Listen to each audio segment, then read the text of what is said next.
We're trending to grow about 5 to 6 times year over year on digital revenue, and then maybe close to 10x on overall revenue. Our influencer program still to this day is the most impactful relative to growth. It accounts for about 50% of our paid media spend.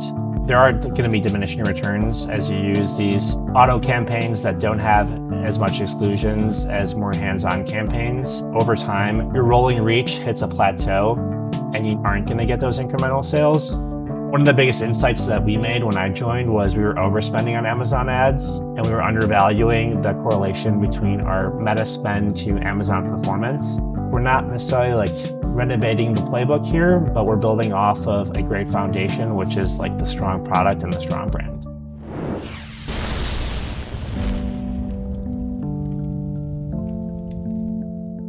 Dejan, welcome to the D2C Podcast. This has been a long time coming. We first met back over a year ago on a D2C Plus educational session we were doing, and we were just kind of blown away by your background in the space and what you're doing now. We've since connected. You've sent me some of this amazing Salt and Stone product. I have to say it's the best deodorant I've ever used. I've tried so many different kinds of deodorants and just absolutely love it. Love the body spray. So I'm super glad to have you here. Why don't you start by giving us a little bit of a background on your marketer's hero's journey that brought you here? Yeah, for sure. And again, Eric, thanks for having me. Great to see you again. Basically, currently I work at Salt and Stone as the SVP of Digital. I've been here for about 4 months, overseeing basically all of our e-com platforms, online business, as well as Amazon. Prior to that, I did a similar role at Dr. Squatch for about 4 years. And then before that, I worked in kind of strategy at Netflix, focused on growth. I did that for about 4 years, more as an advisor, less as an operator, supporting our partnership teams, our marketing team, and our content team. And then before that, I did consulting for about a couple of years. So maybe not the most traditional path to marketing / being an e-com operator, but I think a valuable one. Not to maybe gloat, but I do think I have a unique set of skills, which has positioned me in a good spot today. The Dr. Squatch experience must have been wild. That was in the true heyday of D2C growth, right? Yes. So I joined in 2020, right in the heart of the pandemic. I think it was about August or September. At the time, the marketing team was maybe 20 people, and then Squatch as a whole was about 60 people. By the time I left, we had 10x revenue. The company grew to a size of about 300 to 400 employees. And my team size grew from a team of about 2 people to a team of about over 20. And yeah, it was a remarkable ride. I joined Squatch coming from Netflix, was not looking to, one, change my role, but also pivot into a whole entire different career category. I joined for about 3 reasons. The first one was I wanted to be an operator. I was tired of being an advisor. I wanted to get my hands dirty and also work at a startup. 2, I really believed in the founding team and my then boss. Ultimately kind of decided that, hey, he's a smart guy, I'm a smart guy, we can figure this out. Again, it's the pandemic, so you are taking leaps of faith. And then the third, which was the one that happened latest in my kind of journey towards Dr. Squatch, was really understanding and valuing the mission. I was not a personal care guy. I was actually mostly a media guy. That's where most of my passion is to this day, in terms of just, being a hobby. But what made me fall in love with Dr. Squatch was the mission and their approach to kind of executing that mission. So their mission is to inspire men to be happier and healthier. And they do that through the best personal care products for men in the natural space. And they do that through awesome, edgy, and effective marketing. And that was something that I could support. So what I saw as a generic soap brand actually turned out to be much more than that. It was a disruptive marketing and content company that was taking a product that was maybe viewed as inaccessible, as maybe too premium, and making it more accessible to the average day consumer, which was men. So it was awesome. It was probably one of the best 4 years of my life. And I will cherish those memories forever. And coming from something like Netflix, going to something like a tangible good, like a soap, you know exactly what your cogs are. I imagine in a position like Netflix, it's a lot more like SaaS or something. You're so disconnected from the bottom line, really what the whole business picture looks like. Marketing something like Netflix to something like, soap. What was the big difference there? There's so many differences. So I benefited at Netflix working within the corporate strategy team. So high level, we kind of managed the P&L and then worked with the teams that had an impact on that P&L item to make sure that they were working in the best and most effective way. So that group of 5 people probably had maybe the best understanding of how the business operated. So I was very fortunate to be on that team. So I understood kind of the connection between marketing, content, partnerships. I also understood like how a subscription model operates, the importance of acquisition and growth in CAC, but also the importance of like retention and churn rate. And ultimately how basically you can throttle different levers within the P&L to basically expand your profit margin. So I basically had a good understanding of like basic business fundamentals that at the end of the day, like even if it's a different product, I think can map over to kind of any type of consumer company. And that was true at Dr. Squatch. There was still the unit economics behind CAC, the unit economics behind retention. The only thing that was different was I went from being kind of an advisor to more of an operator. And that was a huge learning curve. Like, it's one thing to say like we need low CACs. It's another thing to make them lower, as an example. So talk about your decision then to move on from Dr. Squatch to Salt and Stone. What really drew you to this new brand? It's a great question. So a few things. One, I was itching to go back to a smaller, earlier stage company. I think that is kind of the most magical kind of chapter in a company's journey, is being at the ground level, helping scale and also nurture the culture, and basically be as involved as you can be in the strategy. So I was itching for that experience again. The other was I kind of wanted to challenge myself and prove to myself that Dr. Squatch was not, how would I say it, was not like luck versus skill. Yeah, like a flash in the pan. Exactly. So kind of just maybe a little bit of imposter syndrome that I wanted to kind of prove to myself. And then the third was I just saw a really awesome fit between myself and the company. So when I say that, I basically mean that I saw the same strengths in Salt and Stone right now that I saw at Dr. Squatch in 2020, which is I saw a secular trend, like you're trying to make natural products that are premium, more accessible to the everyday consumer. I saw the benefits of the category. Beauty lends itself well to social media, which as digital marketers, we know is advantageous for a lot of reasons. It can also be proven to be recession proof. And then third, I just kind of just knew the playbook.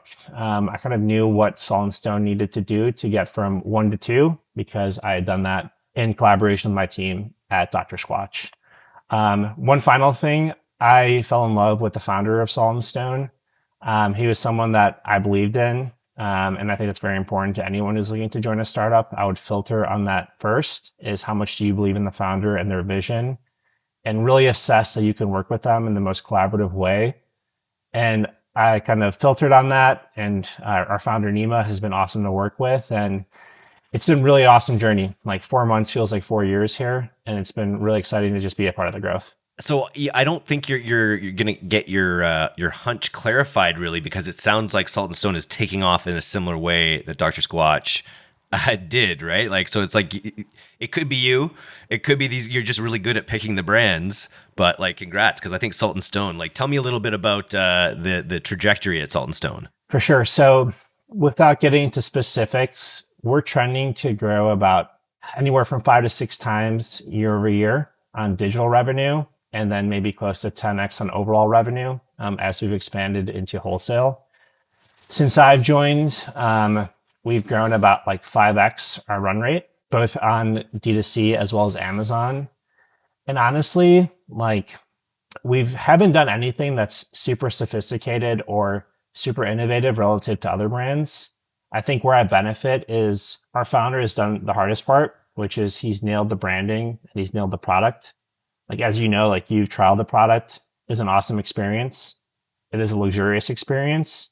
It basically takes what is viewed as like an everyday chore, which is putting on deodorant or body wash, and elevating it into something that you look forward to doing. If you have a strong brand, if you have a strong product, as a marketer, all you need to do is basically implement the turnkey systems and strategy to kind of take that to the next level. And that's what we've been doing. It's unbelievable. It's probably one of the simplest brands we've ever had on the podcast. It's so simple and minimal, but it's just like note perfect, from the off to the exact off white that makes you think of both Salt and Stone, and then the fragrance. The thing that we're talking again on the podcast these days is like the luxury of fragrance that increasingly I think men are allowing into their lives that maybe they hadn't in the past as well. I think Dr. Squatch was a big part of that as well. I think they had a lot, they're cutting the soap and women love the way it smell. And so I think leaning into fragrance is something really cool that I'm seeing. I just did an onstage panel with Sol de Janeiro, and they're, just absolutely blowing up with their body spray as well. So talk to me a little bit about the fragrance aspect of the product. You've hit on a key point here, which is scent is probably our biggest differentiator and our biggest kind of identifier with customers. Our Santal deodorant, I like to call it as the mascot of the brand. Like, it is our flagship core product. And the way we think about like positioning of products and what we prioritize from a product development perspective is viewing it on a matrix of how scent forward is the product versus how elevated can the design be. So a great example of that is our body wash. Body wash is a very scent forward product. You can smell it, you can interact with it, you can feel it on your skin, you can feel it when you get out of the shower. But it's designed in packaging that's super elevated that almost acts as like a set piece. So we use that very simple framework to decide which sequential product we're going to develop, which is why we went from natural deodorant to body wash and now body mist, which we just launched in March. And our entire storytelling is centered around scent. Like I mentioned, Santal is our mascot. We have on our website, we filter by scent. We do all our storytelling around scent. We built scent universes. And I think it creates a transportive experience for customers when they interact with our product. Yeah. And what's this? I often am gifted products on this podcast, which is a huge plus for me. But I'll use them, and then I'll end up using something at the grocery store. This is the first one that I think I'm going to have to figure out how to start ordering online so I get enough of it to keep it, because I don't want to go back. Because that's the other thing. You mentioned the aspects of the product. The number one thing for me is it just works so well. I do love the scent. I love the branding. I love everything. But it just works so well. Whereas a lot of natural deodorants in the past, or different natural deodorants, haven't worked well. So it's the bottom line. It just works great. Yeah. So a lot of people who know me are probably going to cringe at these analogies, but I view our brand as very similar to the Apple of personal care, in a sense that it is designed forward. And the product itself can act as like a shelf piece. I know you're probably cringing hearing this, but I truly do believe this. And having talked to our customers, they feel the same way. Well, they'll just leave empty bottles lying around their home or their bathroom because it is so beautiful. The other analogy that I use is Tesla, which takes a concept which for Tesla is sustainable energy and being green, and making it premium in terms of performance. That's what we're doing with our products. We're taking natural products, which have had a stigma of being underperforming, and having them perform at the highest level. Whereas a consumer, you don't really think you're sacrificing anything when you opt into that natural product. Super cool. So you're SVP Digital, right? That's right. So, and it's only been 4 months. That's right. And you've 5x'd your run rate. I think you said 4 or 5x'd. So talk to me about what you get in. How did you hit the ground running? What have been your sort of big strategic moves to enact that? For sure. Again, a lot of the D2C people are going to be like, wow, this is so simple. And again, if you nail the branding and you nail the product, a lot of this is pretty straightforward. So when I joined, the first opportunities I saw was just in platform optimizations on Meta. We were running about 95% of our media on Meta and mostly IG. And a couple of the quick wins identified was changing our attribution window from 7-day click to 1-day click, to restructuring our campaigns to be more optimal for testing and scaling, using they were just using ASC campaigns with no exclusions, to having more CBO campaigns with heavier exclusions, and basically allowing for more incremental new customers. Also testing a variety of creatives. They were doing a lot of influencer and branded content. We introduced other types of concepts that were less UGC and more traditional performance-oriented content with different sequences, higher editing, etc. I would say that was probably most responsible for that first wave of growth, is the in-platform optimizations, and then basically getting more diversive with the creative. The second to third half of growth has been a lot around CRO optimizations on the website. So doing little things that can have a big impact, especially when you're increasing web traffic. And these are little things like moving the free shipping progress bar above the cart versus below so people can see it, or making our promo banners sticky so when you like basically go through, we scroll down on your mobile phone, you can still see what's being promoted. Little stuff like that, believe it or not, has had big wins. And then the last thing that we're doing is basically unlocking new channels, building off of the momentum of what we were doing before that. So with the more diverse creative, with the better optimized website, we've been able to unlock channels like TikTok at higher scale, but also other channels like YouTube, which we had no presence on going forward. Super interesting. One last thing I'll mention is a lot of the focus has been on acquisition since I joined because it's a bit more turnkey. But as of now and going forward, a lot of the focus will be on retention. So when I joined, like the kind of flows and campaigns were a little bit, not necessarily not well thought out, but they had more opportunity to be a little bit more sophisticated. So we've been investing a lot there, as well as investing a lot in our ability to get leads via email and SMS. And then also just getting a little bit more thoughtful with our promotional calendar. We are not a discount brand by any means. We don't run any sales, but we found creative ways to create marketing moments within the calendar year, like introducing a new bundle that has a gift with purchase, or creating bundles that have these unique set of items that you can't get in any other circumstance. Stuff like that has actually been hugely incremental. So long story short, like we're not necessarily like renovating the playbook here, but we're building off of a great foundation, which is like the strong product and the strong brand. So digital includes retention and acquisition. What does the digital team look like? So the digital team is a small but mighty one. We have Michael, who runs growth.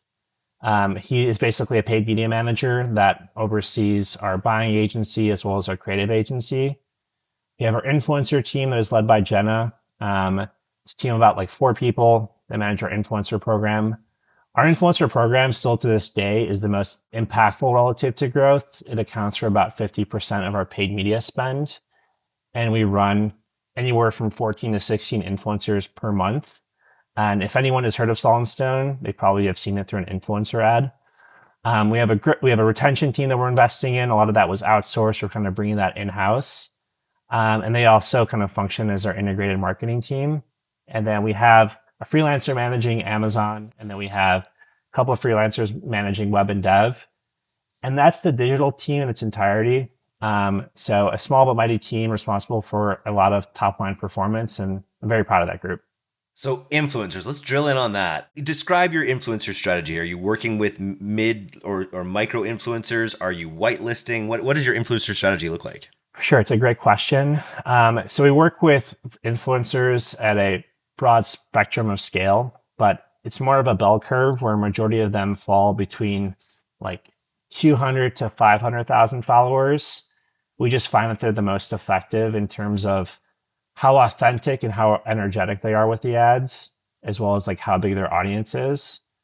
We do work with some macro influencers here and there, but that's very hit or miss. And then micro, we found to just be not as incremental. These influencers typically just aren't as kind of experienced working as kind of performance marketers on camera. So it's really that sweet spot between 200K to 500K that we found the most success.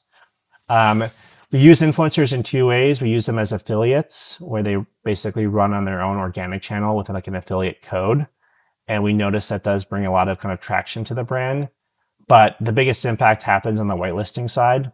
So every influencer that we use gives us whitelisting access. And we use kind of the performance on the affiliate side to inform which influencers on the whitelisting side and the paid media side we think will be most successful.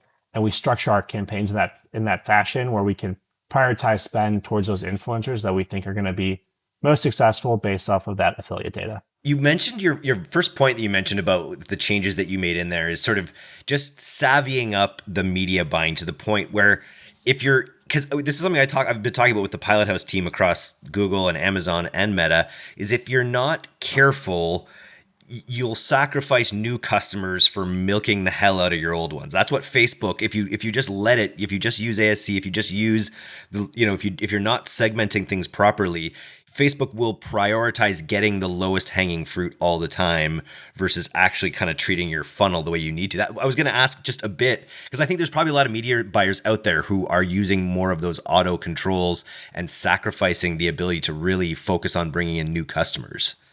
Yeah, exactly. So there are going to be diminishing returns as you use these auto campaigns that don't have as much exclusions as more hands-on campaigns. And you will you will get a strong ROI for a short period of time, but then over time, your rolling reach hits a plateau and aren't going to get those incremental sales. We prove this just doing kind of a lift study with Facebook where we compared a 1-day click CBO campaign to just a standard 7-day click ASC campaign. It was a lot more incremental.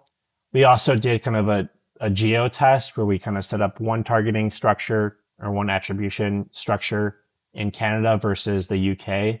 And we noticed a huge incremental benefit there.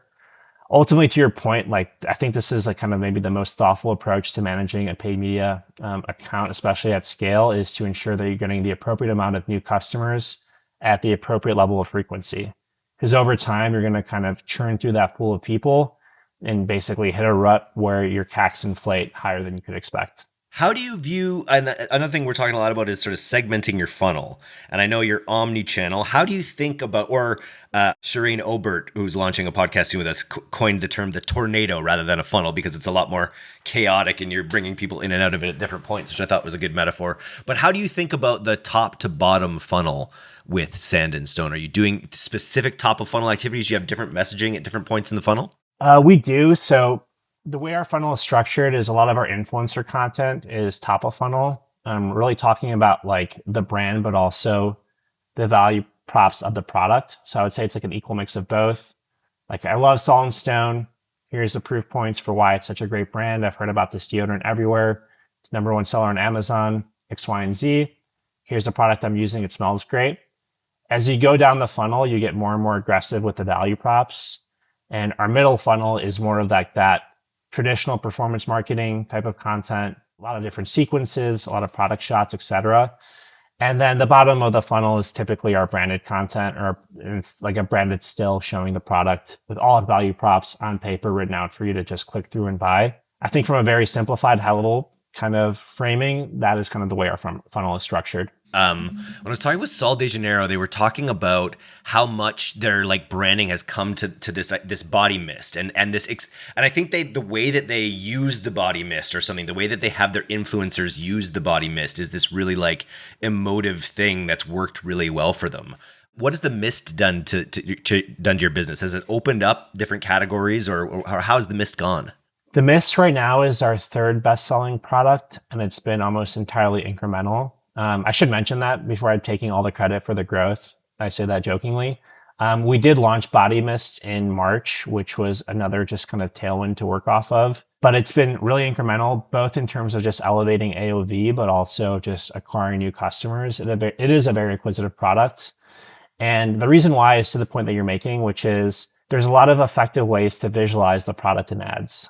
So in our product development framework, I very much simplified it with the matrix of it looks pretty, it smells good, but there's a lot of elements to that underneath. And one of them is just how effectively can we advertise this product? Is it a visual product? Is it a product that we think can evoke an emotion? And Body Mist is one of those. And I think your example to Sol de Janeiro is probably a similar type of approach to what we're doing with Body Mist. Super cool. And then where does Amazon fit into your strategy? Because a lot of highly branded experiential products like this are maybe they shy away or they're a little afraid of Amazon, but you guys are pretty big there. Yes. There was a point probably maybe in June where Amazon was 1-for-1 in revenue to our digital business.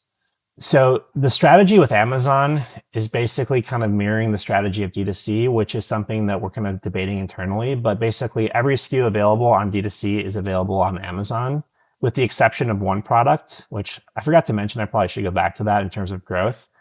But there's only one product that's exclusive to D2C that's not on Amazon.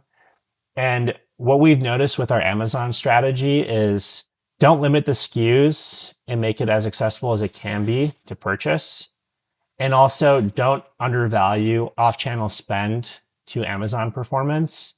And then lastly, just execute the traditional Amazon advertising playbook. invest in PPC, invest in DSP, stuff like that. But one of the biggest insights that we made when I joined was we were overspending on Amazon ads and we were undervaluing the correlation between our Meta spend to Amazon performance.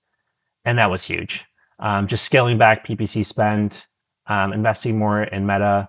And that ultimately kind of just helped continue to propel the Amazon business to the point where we had like a very successful Amazon Prime Day. We had about like 6x our baseline performance in those 2 days.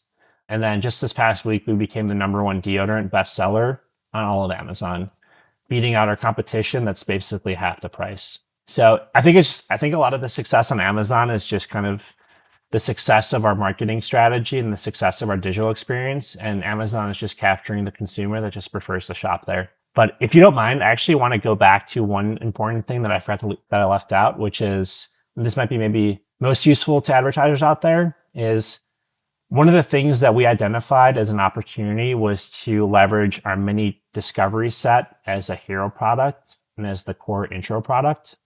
So we have this awesome product available on D2C, which is basically you get the opportunity to buy our 4 core scents in a mini size with awesome secondary packaging. So this is really effective for a number of reasons. One, it's probably the most value-oriented way to experience all the scents. It's priced at $40, which is basically half the price of a full-size deodorant. So $10 per mini versus $20 for full size. The second is just the secondary packaging is an awesome kind of onboarding brand experience, which a lot of our customers have mentioned, and just CI studies that we've done, as well as just, observing like our CX inbox. We've prioritized this as our main acquisition funnel and prioritized it on the website, built standalone landing pages going towards this product and communicating it in different ways, and obviously creating effective ads that kind of mirror back to the merchandising experience. But it makes sense. It opens up the world of your products to the customers, right? And it increases your LTV you're seeing as well, people that have an opportunity to sample all the scents. Yeah, so it's probably one of our most effective LTV to CAC products. So from an LTV perspective, it's not as strong as our other products, with the exception of maybe deodorant. Like, it's a lower price point than body mist and body wash. So that's one thing. Also, the repeat rate historically wasn't as strong as those other products. So a couple of ways that we've addressed kind of improving LTV was we included a gift with purchase where if you brought the set, you were able to earn a free $10 gift card, which encourages you to come back and purchase that signature set you found in the mini set. And also with the gift with purchase, it's an effective value prop to lower CAC. So a simple thing is like prioritizing the merchandising of the set on the website, building standalone landing pages for this set, adding in this simple gift with purchase led to a situation where we were able to lower our CAC by like 30% on this product while also improving our repeat rate and therefore dramatically improving our LTV to CAC ratio. And this set is really awesome for a variety of reasons, but also so basically 90% of purchasers that come back from the set equally buy the other scents. So what I'm trying to say is people that come back, 25% of them buy Santal, 25 Bergamot, 25 like Y and Z, versus if someone buys a full-size deodorant scent, 90% of them come back and buy that same scent.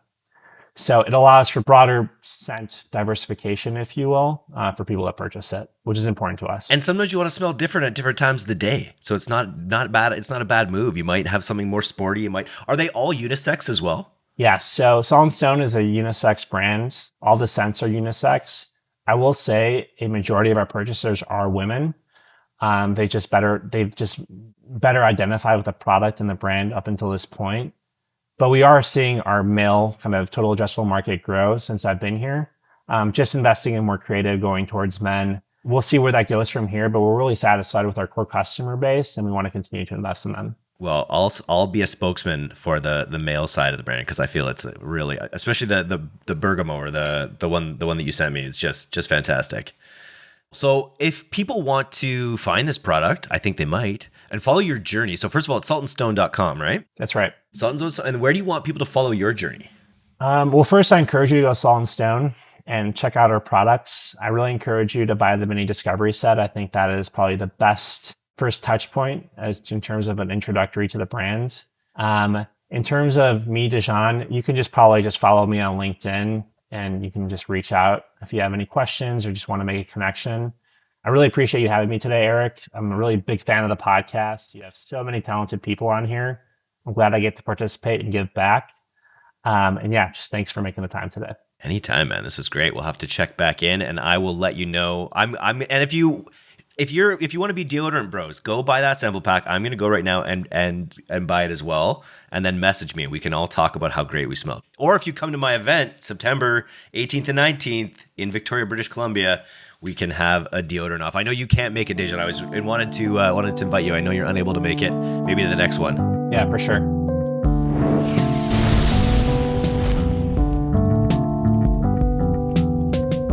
Thanks so much for listening to today's episode. If you're not a subscriber to our newsletter, you can do that right now at directtoconsumer.co. I'm Eric Dick, and this has been the D2C Podcast. We'll see you next time.